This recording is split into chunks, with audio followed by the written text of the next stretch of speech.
Lazy D here. Today I'm working on this 2007 Polaris Ranger 700 6x6. This guy reached out to me. He's a first-time customer. A couple years ago, he took this Polaris Ranger to the dealer. It starts and runs, but it only idles. Anytime he tries to give it any throttle, it dies. They had it for a while, sold him a few parts, new throttle body, even a new front tire, and this thing still doesn't run. So he brought it out. I'm gonna take a crack at it and see if I can figure out what's going on. So from the time this guy took it to the dealer, they had it and he let it sit. It's been about 1.5 or 2 years. I threw a new battery in it. I'm gonna crank it up and see if I can get it to start.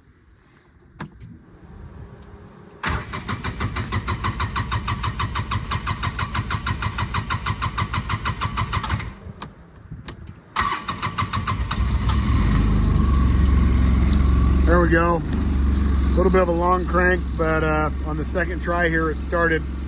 I'm gonna let this thing idle and warm up a little bit.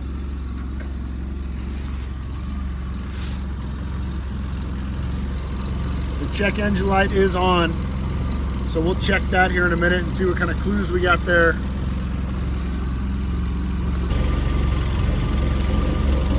It's idling at about almost 1400 RPM. I think that's pretty normal. This unit has almost 1,500 hours on it and 11,470 miles. So this is a pretty high mile unit, but I've seen them go higher, so we should be able to fix it. So we've been running for a few minutes here. I'm going to show you the symptom we got. So I give it any throttle and it wants to die.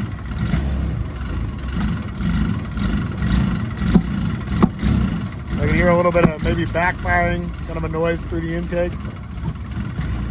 But basically got no throttle here.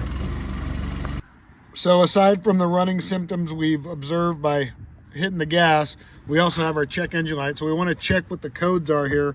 To do this, I'm just going to turn the key on and off 3 times.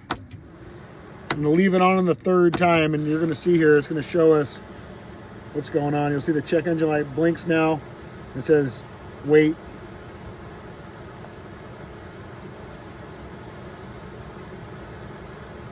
So we have code 42.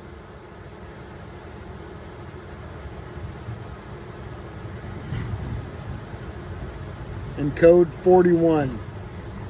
So you'll want to wait. I think this is the only 2 in here. It should say end after this 41 if it is. There we go. So you'll want to wait till you see end to make sure you see all the codes you have. I have my service manual open here to the diagnostic blink codes chart, it's called. And I'm going to go over this real slow in case you got another code you want to look at.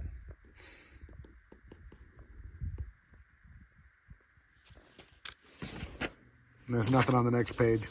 So my codes are 41 and 42. So if I look here, I have 41 could either be intake air temp sensor is short circuited or open circuited, looks like. And then 42 is engine temperature sensor circuit, same thing, shorted or open. So I'm going to find these circuits and see what I can figure out here. So I'm going to pop the bed up here, see what I can see underneath. Well, not much there. I can see a few exposed wires. I'm going to pop this seat off real quick.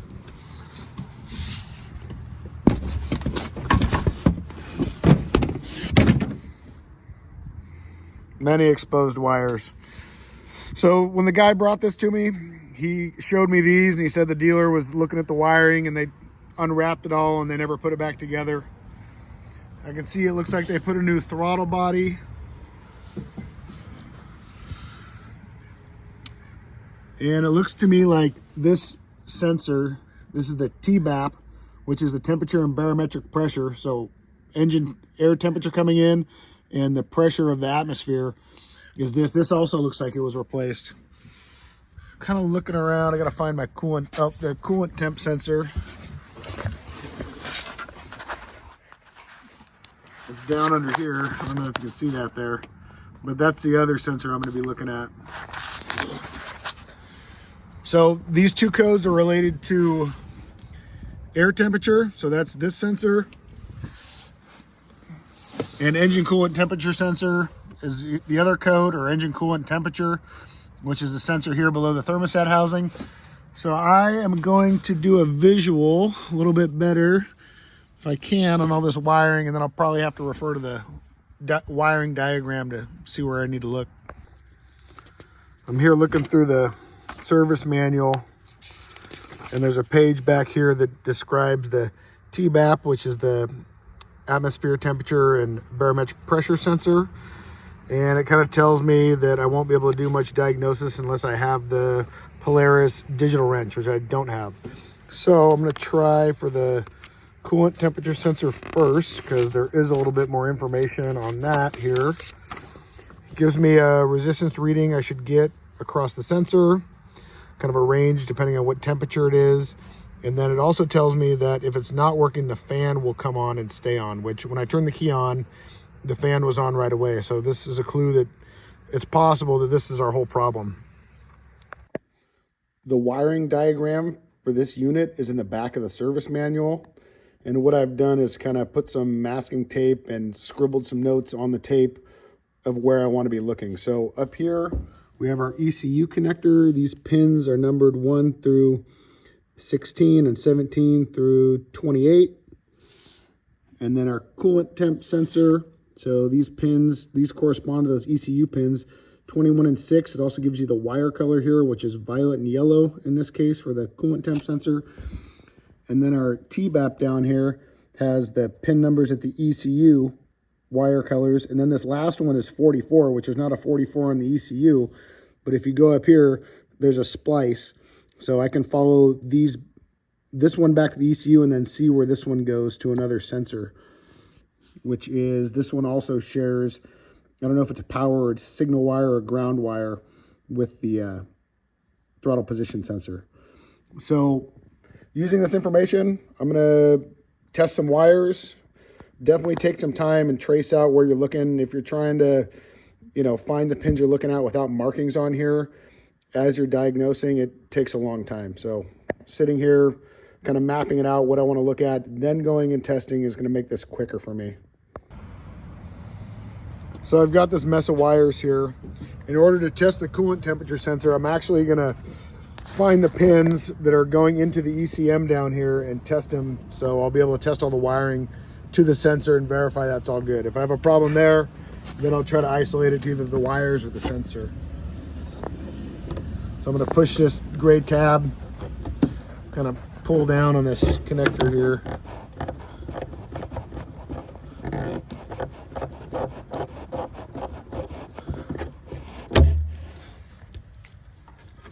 There we go. I'm going to get this set up and I'll show you the testing here. To get a little bit better access to the pins I'm going to want to test, this is off the ECM. I'm going to take this gray clip off the outside here. There's 2 little white tabs you push in on one on each side, and that's going to come out. On the back side of this connector, it's very hard to see in this video. I'm going to try to zoom in a little bit here. There's numbers, and maybe you can't read them because they're super small, but there's numbers across here telling us which wire and pin number they are. So I'm going to test pin 21 and 6, and that is both the wires going to the coolant temperature sensor. So there should be a resistance value that I should get somewhere between, I think it was 0.2 k ohms and 2000 ohms, somewhere in there, but it shouldn't be open or no resistance. I have my meter set up here on ohms to check for resistance. I also have it set so it's going to beep whenever I've made continuity here. I've marked my 2 pins I'm going to test with just a Sharpie, so it's a little bit easier while I'm doing this to identify them because they all look the same.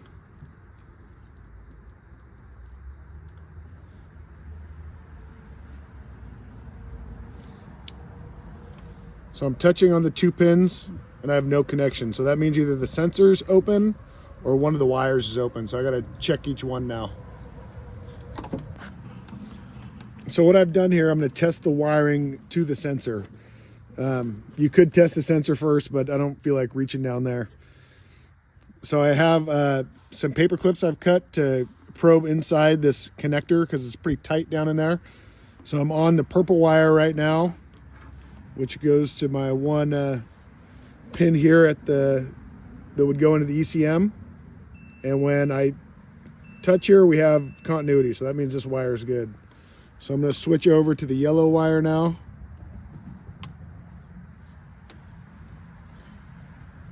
Which is this one. On our yellow wire, we got no continuity. So that means that there's a break in this wire somewhere, this yellow wire. I mean, I can see all the yellow wire right here and it looks fine to me. So to find the break in this wire, ideally you'd replace the connector as well, but I don't have these pins. So I'm going to try to preserve the pins by just replacing the section of wire that is bad. So I've cut away a little bit of the insulation here and about the middle of the wire, and now I'm going to put my alligator clip there, and then I'm going to test at each side of the wire, and I should be able to determine which half of the wire is bad, and I'll keep doing that until I find my break. So it's good back to the ECM. So that's good, but I should not, so still, look, I only got like less than 2 feet of wire here and I got no connection. So I'm gonna cut another little piece off of the insulation a little bit closer to the connector, and it could just be it's bad at the connector.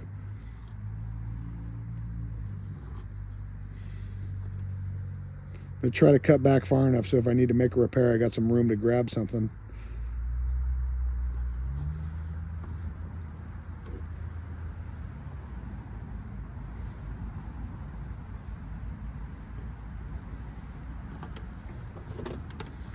So now I'm gonna move a little bit close, well, yeah, closer to the connector.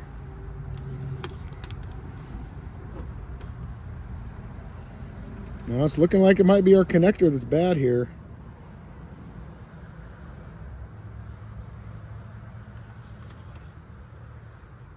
Yeah, no continuity there.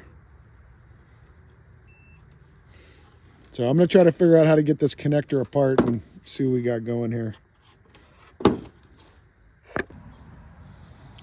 So I was trying to get this connector undone, and I've broken it right here. No, I'm making a video. So I was pulling on the wire at the connector, trying to get it undone. I had my pin tools in there. I was trying to use by these outer holes, trying to push in there and release some mechanism. I couldn't get it. I started tugging on this a little bit, and it was really, the insulation was stretching right here, so I just gave it a little tug and snapped the insulation. So that's a clue to me. I shouldn't be able to pretty easily snap this this wire off like this. So it's broken down in there. I can't even see wire going back very far. I can see it on this end, and it looks like the end of it is not nice and shiny copper. It's a little oxidized, like it's been broken a while. So now I got to figure out finding this connector before proceeding. So this will just be quick for you, but this might take me a week or something to get this connector. Here's the connector I got for this. Surprisingly, this took me about 3 weeks to get. So this machine's been sitting here.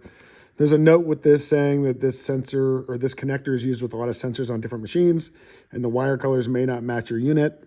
It looks like they will match on mine, but being that this is just a resistance that changes, that the ECU monitors, I don't think it matters either way this is wired anyway. But I'm gonna go ahead and put this in. It also supplies some butt connectors. It says to heat shrink over them if you're using them. I prefer kind of this style butt connector that has the heat shrink incorporated in the connector. Ultimately, soldering this is gonna be your best option if you're comfortable doing that, the most reliable repair. I got my wires here. I'm gonna cut these off real quick and strip them. So I'm gonna use butt connectors at first here and verify that everything works. Then once I get everything working, I'm gonna go back and solder these. It's pretty time consuming to solder, so for getting this thing running and testing, I'm gonna do the butt connectors first and then go back when I'm ready and solder. Cool, so now I'm gonna plug this back in and I'm gonna test starting this machine.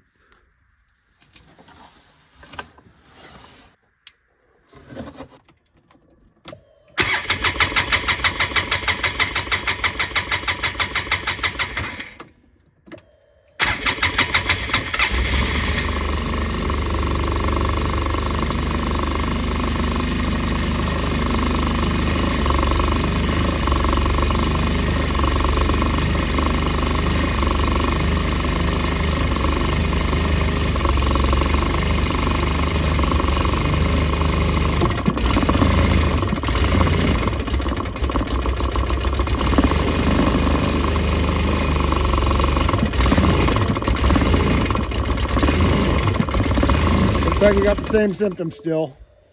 I'm gonna go ahead and start testing these T-BAP wires. I disconnected the T-BAP here and I pulled the wiring back over under the seat so I have some better access. This kind of wiring wrap does not look factory to me. I can feel it's kind of a bulge here. I'm gonna take this apart and see, maybe there's some butt connectors in here. I'm really glad I pulled off that wire wrap. You can see now these wires have been repaired. And there's a couple things that are suspicious here. This one looks like it's straight purple to purple. The wires must have been damaged because I can see here this one goes orange white, or maybe pink white, to a green with the black stripe section, then back to the pink white.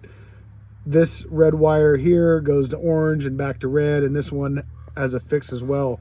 Another thing that's concerning here is the back of these pins. So these are like a weatherproof style connector, right? So there's rubber seals around where the wires and terminals go and then lock into this connector. They're all different colors. So that means probably someone used what they had to do the best they could. But if those seals aren't right, it's also possible that the terminal connector inside is not right. So I'm going to do a quick tug test on all these and see if these are even all seated all the way. So I'm going to give this a pull. Oh yeah, that doesn't look too good. That pulled right out. So this should be locked in here, and you should need to use a release tool to get that out. And it's a pretty quiet sound, but when you push these in, you should be able to hear a little click, and that's them positively engaging. So I'm going to pull on this one. That one feels okay. That one feels like it's locked. Purple one also locked. So luckily, I kind of thought something like this would happen. So when I ordered that other connector, I went ahead and just ordered a connector for the T-BAP as well.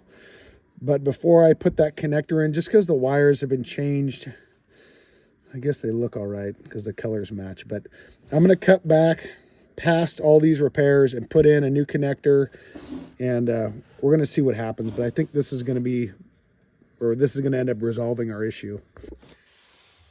So the new connector matches. The actual plug-in section of the connector is going to plug into the old T-BAP.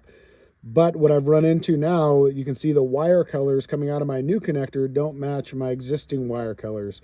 So my existing wires coming from the machine are purple, pink with the white stripe, orange, and red, which doesn't match up. The purple you may think is the same, but it's not. So we can see the purple one on this unit is all the way on our left-hand pin, but my purple one here I marked with the silver paint is actually third from the left.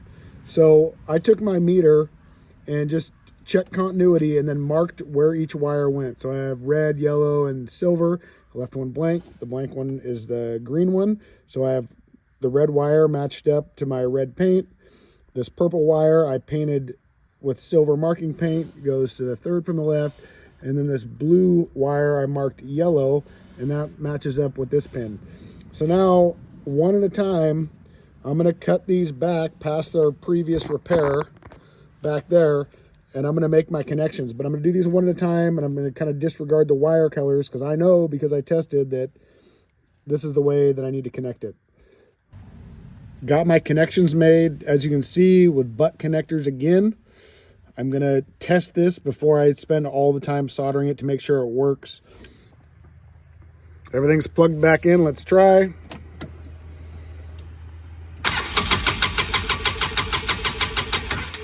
Still a slow start here.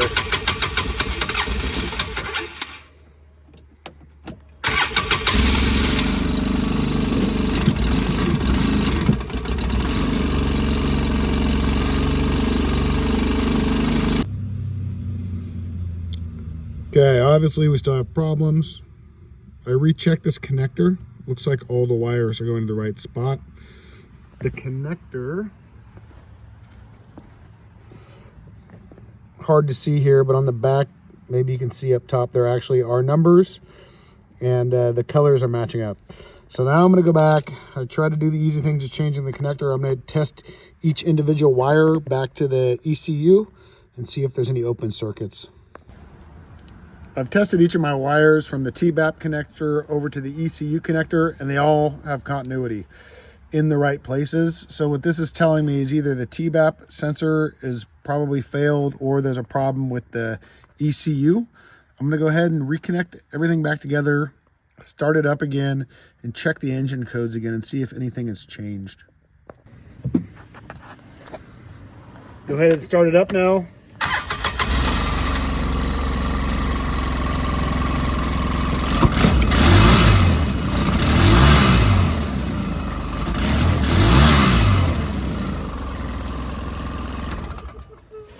So we got a lot of progress here. What I noticed after I kind of rechecked the wires back to the ECU and then started again after plugging everything back in is the parking brake was actually on a little bit, which you can tell if the light is illuminated here. It's pretty dim, especially in the daylight, but you can see it comes on and off, and it'll actually limit the RPMs when the parking brake's on, so you don't burn up your parking brake, I guess, if you try to take off.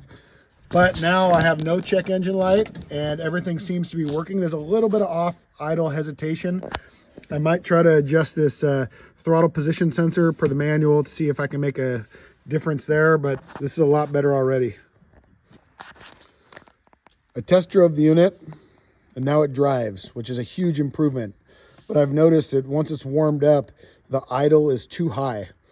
In order to try to address this, I'm going to do a throttle position sensor voltage adjustment. There's actually an adjustment screw back here that you can adjust. As you can see, it's been marked with like a paint or maybe an epoxy, and it has not been moved. You should never move this. If you do, it's set from the factory, and if you do move it, it's very hard to find the adjustment again.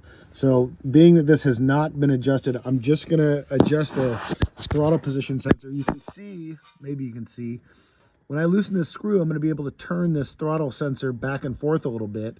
And I'm gonna hook up my tool. So I have this TPS tool. I'll put a link in here if you need to get this thing. They're kind of expensive, but if you're dealing with one of these problems, they're pretty handy to have. It comes with a few different connectors. I'm gonna disconnect this. And this tool, once I plug it in, it's got a bunch of different connectors and instructions on how to hook it up. It's going to supply the 5 volts to the throttle position sensor, and then it's going to read the output that the PCM would normally see. The instruction manual gives me a voltage that it should be, and I'm going to adjust it to that. So for this machine, the throttle position sensor output reading should be 0.66 volts plus or minus 0.10 volts. So that's 0.650 to 0.670. I have my TPS tool hooked up. There's some instructions here that say, you know, depending on what model connector you have, which relates to the back, and what model machine you have, what connections on the back of this tool, you should have this all plugged in. So there's ground, 5 volt, and feedback. So the feedback is actually the signal that the ECU is getting to determine the throttle position. So that's what we're trying to adjust.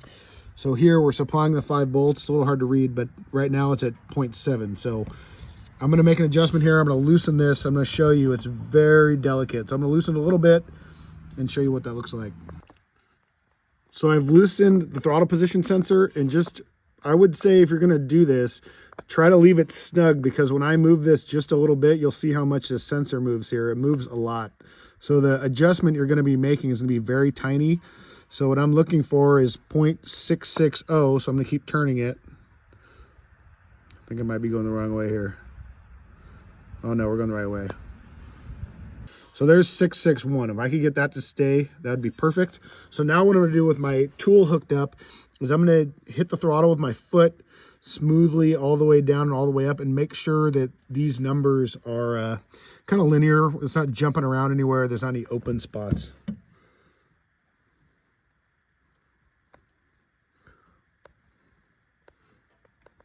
And I'm going to snap it back. So we didn't come back to that 660, we're at 671. That's still pretty close to in range. I'll do it again here. It's off a little bit more. Let's see, is it off more every time I do this? Okay, so I'm gonna get back to the 660 again, or try to.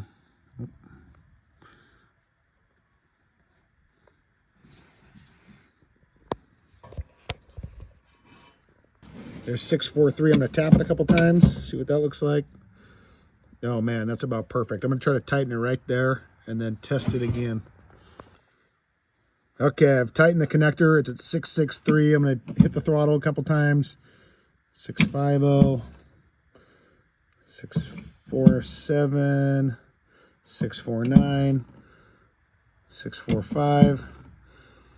So I don't have it exactly where I want it yet. I'm gonna keep playing with this. I'm not gonna do it on camera until I get it right where I want it. But what's important to note here is I'm setting it and then I'm checking by hitting the throttle and letting it return to try to get it exactly where we want it. It's not super consistent. I don't think it's ever gonna be perfect. Pretty close though. I got it adjusted per the manual. I'm gonna show you what that looks like now.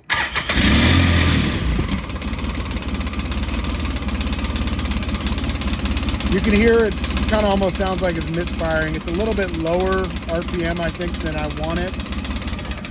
This fuel gauge is up right now. It's gonna go back to the tack here in a second. It's about 950. It was up quite a bit higher.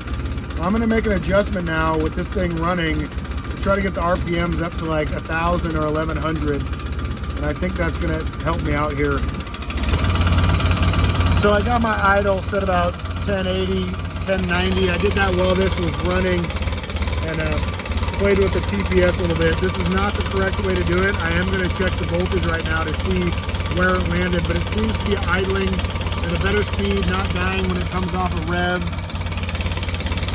So this might be where I want to be. Here's where I ended up with kind of adjusting by ear, 0.686. So this is a little bit higher, but it's not really that far out of range. So in combination with where it's supposed to be and where it's operating well for me, this is where I'm going to leave it. Make sure you look up for your model specifically what the voltage should be, because it's a little bit different for each model. Okay, I got my wires all wrapped up. I didn't capture all my soldering and stuff on video, but took a while, wrapped it up with some decent quality 3M electrical tape.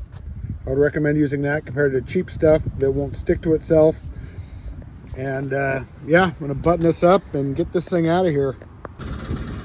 Thanks for watching this video. If this was helpful or you enjoyed watching this, please like, comment, or subscribe. I appreciate it.